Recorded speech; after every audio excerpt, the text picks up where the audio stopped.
বিরোধী জোটের বৈঠকে যোগ দিতে বেঙ্গালুরুর উদ্দেশ্যে রওনা দিলেন মমতা বন্দ্যোপাধ্যায়ের সঙ্গে আছেন তৃণমূলের সর্বভারতীয় সাধারণ সম্পাদক অভিষেক বন্দ্যোপাধ্যায়।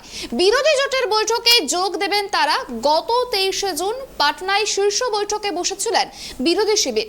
সোম ও মঙ্গলবার বেঙ্গালুরুতে বিরোধী শিবিরের বৈঠক রয়েছে। মঙ্গলবার বিরোধী জোটের মেগা বৈঠকের আগে সোমবার বিকেলে তার প্রস্তুতি বৈঠক হবে। বৈঠক শেষে বিরোধী নেতা নেত্রীদের নৈশভোজে আমন্ত্রণ জানিয়েছেন কংগ্রেস নেত্রী সোনিয়া গান্ধী। আমন্ত্রণ জানানো হয়েছে তৃণমূল সুপ্রিমোকেও।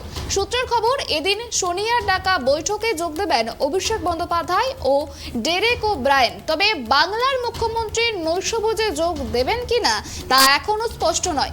সূত্রের খবর, চিকিৎসকদের সঙ্গে পরামর্শ করে নৈশভোজে যোগ দেওয়ার বিষয়ে সিদ্ধান্ত নেবেন মমতা বন্দ্যোপাধ্যায়। পায়ে সদ্য অস্ত্রোপচারের জন্য তার চিকিৎসকদের সঙ্গে কথাবার্তা বলা প্রয়োজন, যেহেতু তার বেশি চলাফেরা করা সম্ভব নয়।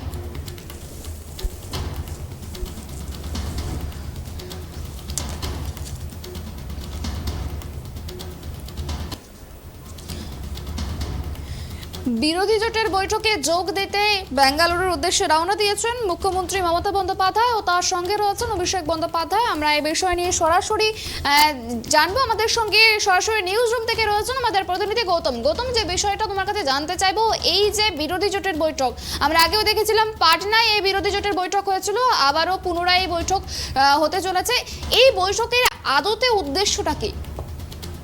তোমাকে প্রথমেই যেটা বলবো সেটা হচ্ছে, দেখো, কর্ণাটকে যখন কংগ্রেস বিজয় লাভ করলো, অর্থাৎ কর্ণাটক বিধানসভা জয়লাভ করার পরেই কিন্তু 23শে জুন আমরা দেখলাম যে মল্লিকার্জুন খার্গের নির্দেশে নীতিশ কুমার তিনি কিন্তু বিরোধী যে শিবির, সেই শিবিরের একটা বৈঠক ডাকলেন পাটনাতে। সেখানেও কিন্তু বৈঠকে তৃণমূল সুপ্রিমো মমতা বন্দ্যোপাধ্যায় ছিলেন এবং রাহুল গান্ধী ছিলেন এবং দিল্লির আপ নেতা তারাও ছিলেন, সকলেই ছিলেন।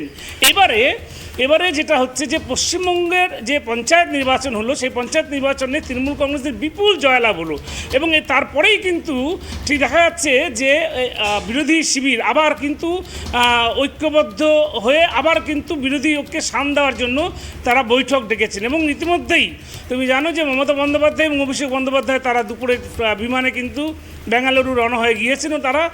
এবং আজকে অর্থাৎ 17 তারিখ আজকে কিন্তু একটা বৈঠক হবে। সেই বৈঠকটা হচ্ছে সৌজন্য বৈঠক এবং সেই বৈঠকে সমস্ত 26টি বিরোধী দলের নেতাদের কিন্তু আজকে আমন্ত্রণ জানানো হয়েছে সেখানটায়।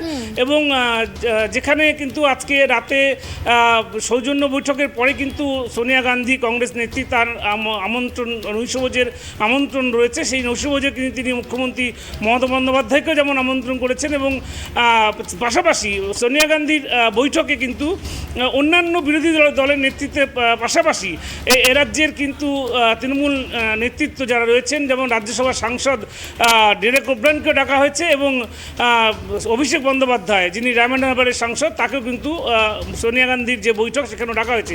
অত্যন্ত তাৎপর্যপূর্ণ এই বৈঠক এই কারণেই যে তুমি জানো যে অভিষেক বন্দ্যোপাধ্যায় এবং মমতা বন্দ্যোপাধ্যায়ের নেতৃত্বে যেভাবে পঞ্চায়েতে ঝড় তুলেছিল, বিরোধী শিবিরকে একেবারে ভেঙে তছনছ করে দিয়েছে, ঠিক সেই রণনীতি কিন্তু সেরকমভাবে সেই রণনীতি কিন্তু নির্ধারণ হবে আগামীকাল, অর্থাৎ 18ই জুলাই যে বৈঠকটা হবে বেঙ্গালুরুতে। সেটা হচ্ছে যে কংগ্রেস নেত্রী সোনিয়া গান্ধী উপস্থিত থাকবেন সেখানটায় এবং রাহুল গান্ধী থাকছেন দিল্লির আপ নেতা কেজরিওয়াল। তোমাকে আর একটা জিনিস জানাই সুপর্ণা, সেটা হচ্ছে এই যে বৈঠকটা, এই বৈঠকটার মধ্যে কিন্তু কিছুটা ভেস্তে যাওয়ার পরিকল্পনা সকালের দিকে শুরু হয়েছিল, গতকাল রাতেও শুরু হয়েছিল। কেননা আপ নেতা অরবিন্দ কেজরিওয়ালের সাথে কিন্তু কংগ্রেসের একটা দূরত্ব তৈরি হয়েছিল, কিন্তু এ রাজ্যের মুখ্যমন্ত্রী তথা তৃণমূল সুপ্রিমো তার হস্তক্ষেপে এই দুই দল অর্থাৎ আপ এবং কংগ্রেসের মধ্যে কিন্তু আবারও সমঝোতা হয় এবং সমঝোতা হয়ে কিন্তু সেই বৈঠক হতে যাচ্ছে। এবং ইতিমধ্যেই সমস্ত নেতারা তারা কিন্তু বেঙ্গালুরু পৌঁছে গিয়েছেন। কিছুক্ষণের মধ্যেই সৌজন্যমূলক যে বৈঠক সেটা হবে, তারপরে রাতে নৈশভোজে সোনিয়া গান্ধীর আমন্ত্রণে নৈশভোজ হবে। এখানে একটা প্রশ্ন হচ্ছে যে কেন এই বৈঠক গুরুত্বপূর্ণ? তুমি জানো যে আগামী 2024 সাল অর্থাৎ 2024 সালের মোটামুটি আমরা ধরে নিচ্ছি যে এপ্রিল মাস নাগাদ লোকসভা নির্বাচন হবে।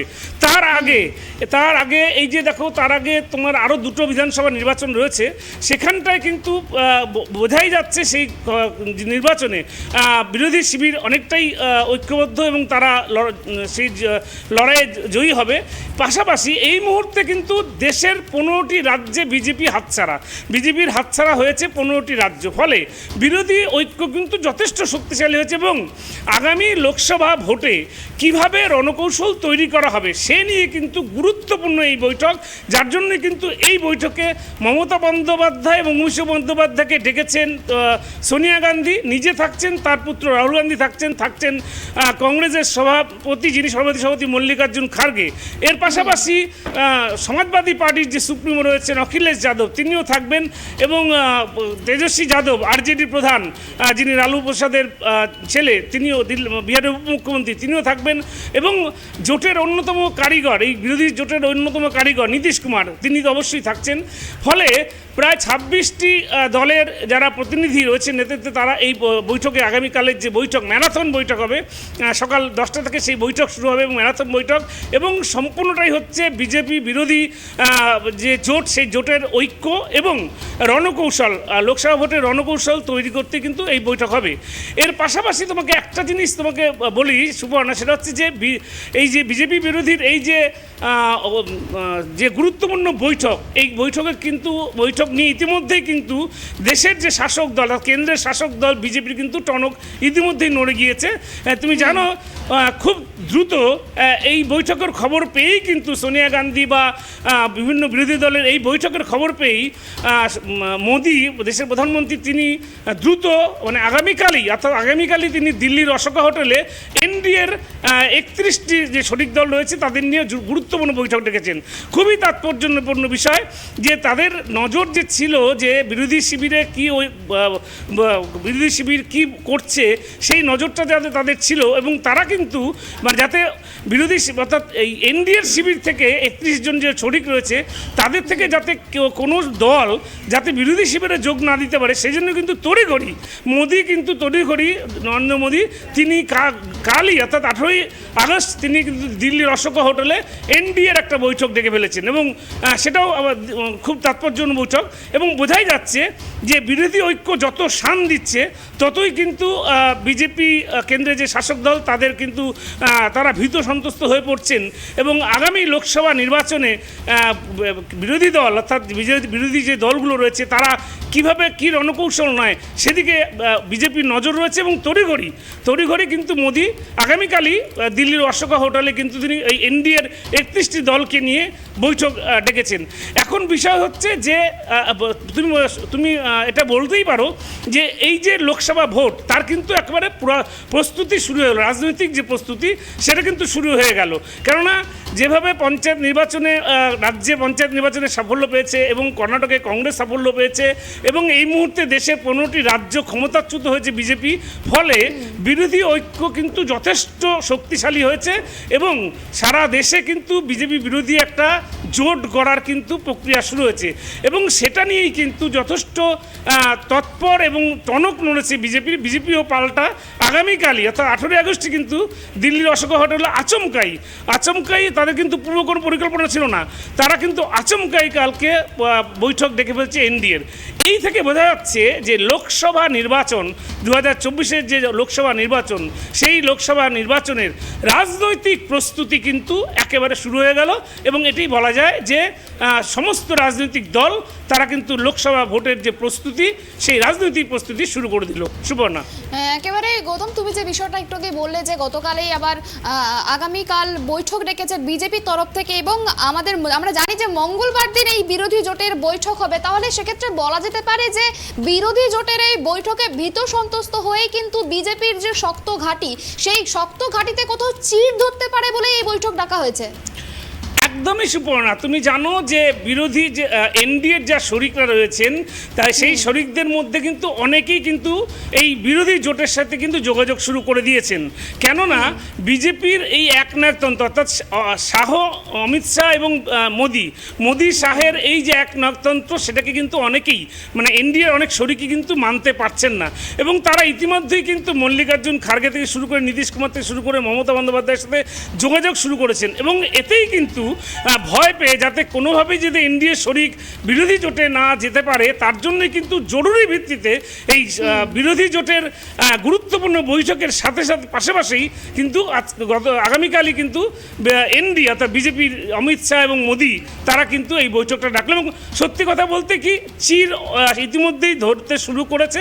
কেননা বিরোধী যে ঐক্য, সেই বিরোধী ঐক্যে কিন্তু 26টি রাজনৈতিক দল কিন্তু ইতিমধ্যে সামিল হয়ে গেছে, এবং যেটা অনুমান করা হচ্ছে যে এনডিএর অনেক ছোট শরিক দল যারা রয়েছেন তারা কিন্তু ইতিমধ্যেই এই বিরোধী শিবিরে যোগ দিতে পারেন বলেই সেই আশঙ্কা থেকে কিন্তু আগামীকালই আচমকাই কিন্তু বিজেপি পক্ষ থেকে এনডিএর যে গুরুত্ব বৈঠক, সেই বৈঠক ডাকা হয়েছে। সুবর্ণা, একেবারে গৌতম, অনেক ধন্যবাদ তোমাকে। যে বিষয়টা দিকে আমরা নজর রাখছিলাম যে আগামীকালই কিন্তু রয়েছেন বিরোধী জোটের বৈঠক, আর মুখ্যমন্ত্রী মমতা বন্দ্যোপাধ্যায় এবং তৃণমূলের second in command Abhishek Bandyopadhyay তারা কিন্তু একযোগে কিন্তু গিয়েছেন বেঙ্গালুরুতে, এবং সেখানে কিন্তু তারা সেখানে গিয়ে বৈঠকে যোগ দেবেন, এবং আজ আগামীকাল যে বৈঠক রয়েছে সেই বৈঠকের আগে একটু প্রস্তুতি বৈঠক করে নেওয়া দরকার, এবং সেই জন্যই আজকে একটি সৌজন্য বৈঠকের আয়োজন করা হয়েছে। এবং সেই বৈঠকের পরে কিন্তু সোনিয়া গান্ধী কংগ্রেস নেত্রী তার বাড়িতে নৈশভোজের আয়োজন করা হয়েছে, সেখানে বিরোধী শিবিরকে সকলকে বিরোধীদেরকে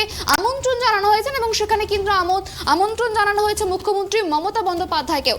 এবং এই বৈঠকের দিকে কিন্তু আমাদের নজর থাকবে, এবং আগামীকাল এই বিরোধী জোটের বৈঠকের সঙ্গে সঙ্গে বিজেপিও একটি গুরুত্বপূর্ণ বৈঠক ডেকেছেন, সেই বৈঠকের দিকেও আমাদের নজর থাকবে।